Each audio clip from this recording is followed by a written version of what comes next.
আসসালামু আলাইকুম। কেমন আছেন বন্ধুরা? আল্লাহর রহমতে আলহামদুলিল্লাহ আমি অনেক অনেক ভালো আছি।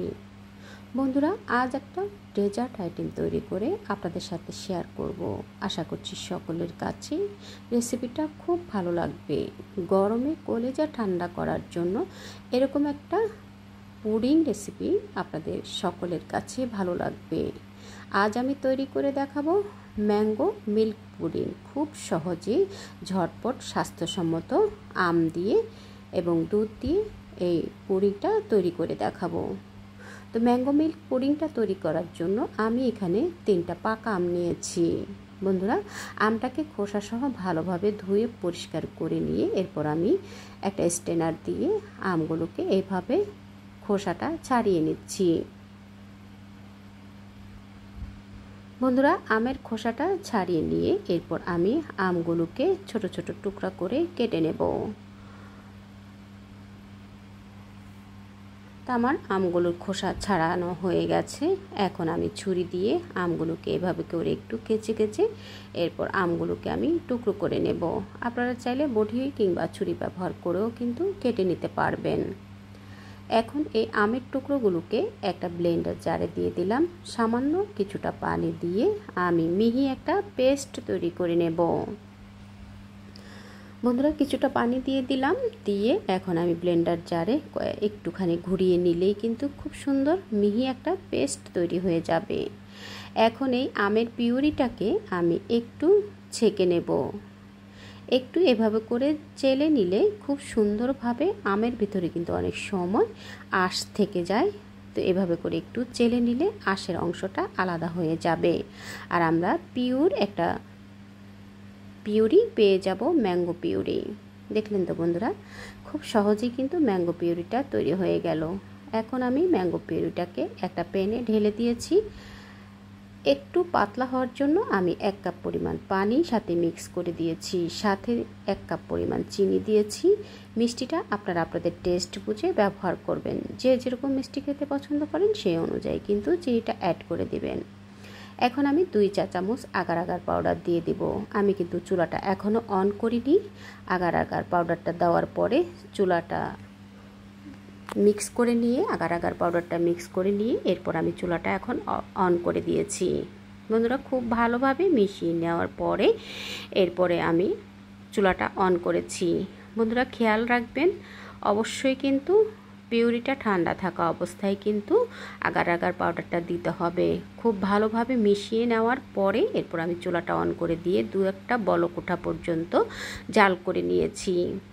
এখন আমি বলক ওঠার পরে আমি এখন চুলা থেকে নামিয়ে একটা স্কোয়ার সাইজের মোল্ডে ঢেলে দিয়ে 1 ঘন্টা ফ্যানের বাতাসে রেখে দেব। এতে করে খুব সুন্দরভাবে ম্যাঙ্গো পুডিংটা তৈরি হয়ে যাবে। তো আমার ম্যাঙ্গো পুডিংটা সেট হয়ে গেছে। এখন আমি একটা ছুরির সাহায্যে আমার ম্যাঙ্গো পুডিংটাকে এভাবে করে কেটে নিচ্ছি। আমি ছোট ছোট সাইজ করে স্কোয়ার সাইজ করে ম্যাঙ্গো পুডিংটাকে কেটে নিচ্ছি। বন্ধুরা, আপনারা আপনাদের পছন্দ অনুযায়ী সাইজ করে কিন্তু ম্যাঙ্গো পুডিংটাকে কেটে নিতে পারেন।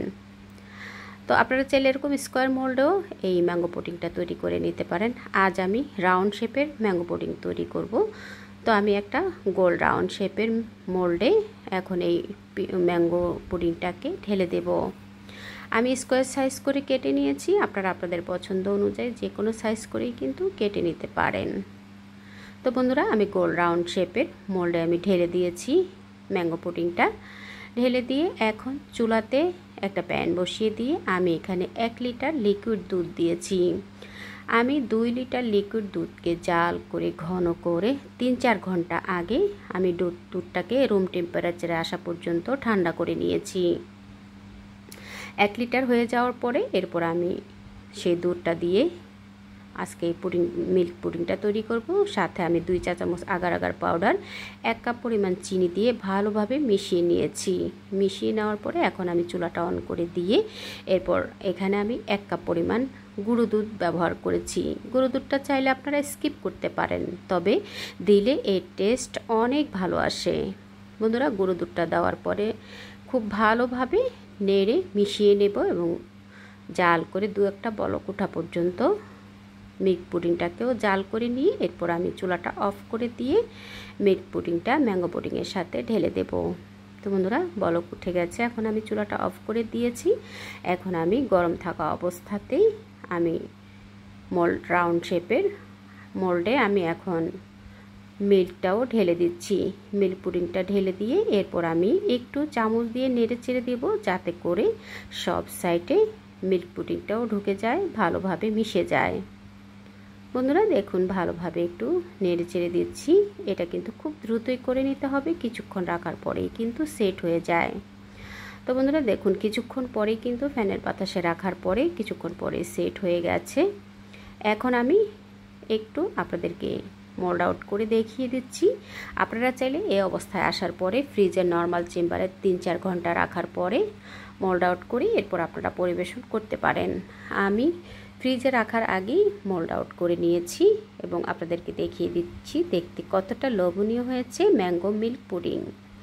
এই ম্যাঙ্গো মিল্ক পুডিংটা কিন্তু দেখতে যতটা লোভনীয়, খেতেও কিন্তু ভীষণ মজা। আর এটা স্বাস্থ্যসম্মত একটা রেসিপি, বাচ্চা থেকে বড় সকলেই কিন্তু এই ম্যাঙ্গো মিল্ক পুডিংটা ভীষণ পছন্দ করে। আর এটা যেহেতু হেলদি একটা খাবার, এটা বাচ্চা থেকে বড় সকলেরই কিন্তু ভীষণ উপকারী।